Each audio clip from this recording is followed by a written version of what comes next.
Feliz Dia do Pobre.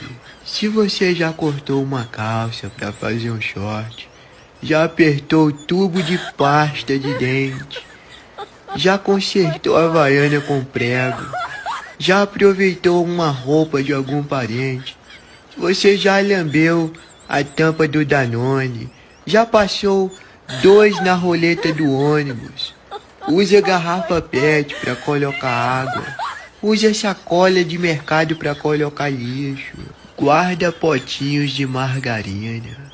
Parabéns! Feliz Dia do Pobre! Envie essa mensagem para todos os pobres que você conhece. Para mim, você pode enviar por engano, sabe? Pois eu sou a cara da riqueza.